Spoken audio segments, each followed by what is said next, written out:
G'day, I'm Melissa Shannon, founder of digitalscrapbookinghq.com. I'm here in Photoshop Elements for the ABCs of PSE, where we learn about each tool in the Photoshop Elements toolbox. Today's letter of the day is the letter J for the Spot Healing tool. Don't ask me how they chose J. I'm guessing it was probably one of the few letters of the alphabet left when they got to this one. So let's jump into this cute selfie.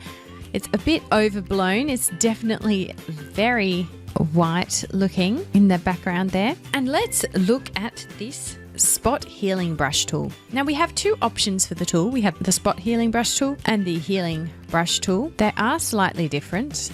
So the Spot Healing Brush tool is, as you would expect, good for fixing tiny little spots. So for example, a child eating some bread has got their face dirty. We'll use the Spot Healing Brush tool here. So what we can do is we can just draw over the blemish or piece of dirt or, random freckle. This works great for acne.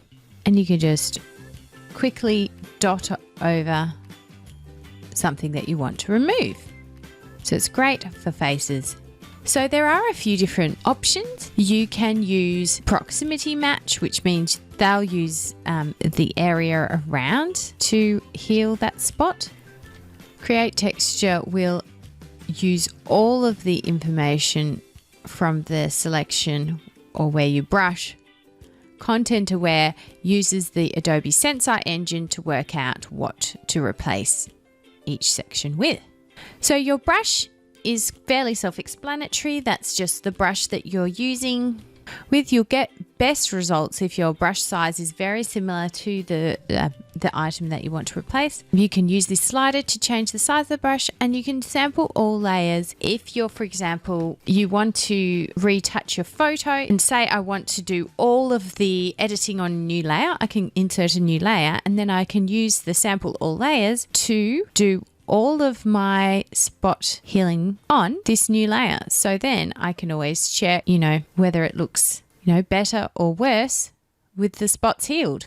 Get some dirt from under his fingernails. The Spot Healing Brush tool is very handy, especially when you're dealing with close-up faces of people. Now here is one photo that would benefit from the healing brush. This was a panorama photo I was trying to take. My daughter thought it would be fun to run through the panorama. So now I'm going to use the healing brush tool to just heal this whole scenario here. So the healing brush tool is a little similar to the clone stamp tool that we'll cover when we get to S. But what you do is you hold down Alt and you choose a spot which has a similar texture, and then you just click and drag over to remove the issues from your photograph. So here, just cleaning up a couple of these shadows as well. And while we're here, we might as well get rid of Edward. Now, as you can see, it's done a pretty good job. There are a few weird patches, but you can always go over them again. So let's save this and let's open that same one again. So that's the before and that's the after with the healing brush tool.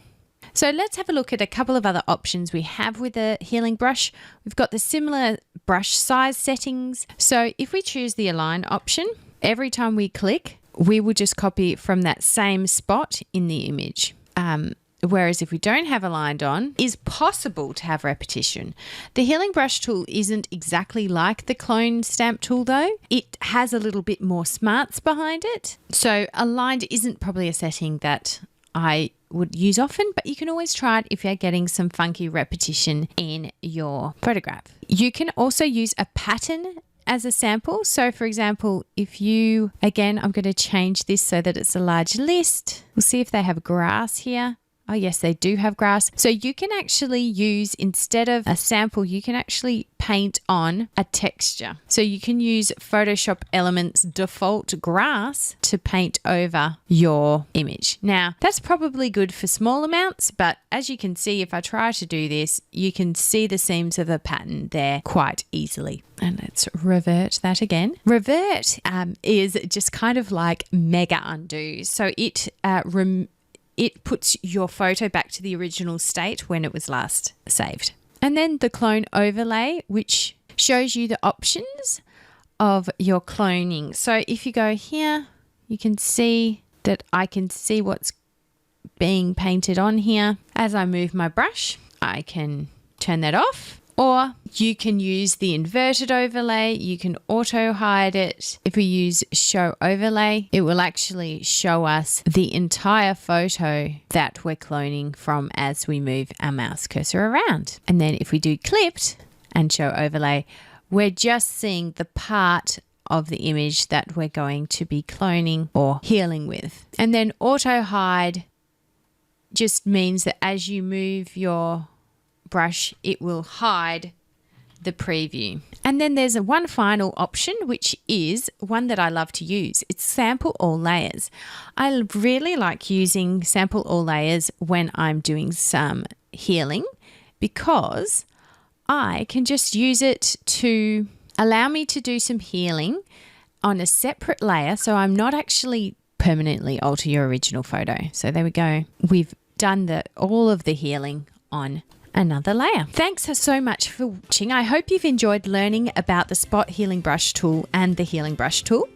If you like this video, don't forget to leave me a thumbs up, subscribe, and click the bell icon so you'll be notified of the next video in the series.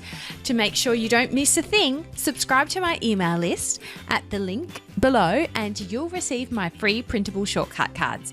And don't forget, you can learn more about Photoshop Elements or digital scrapbooking at digitalscrapbookinghq.com.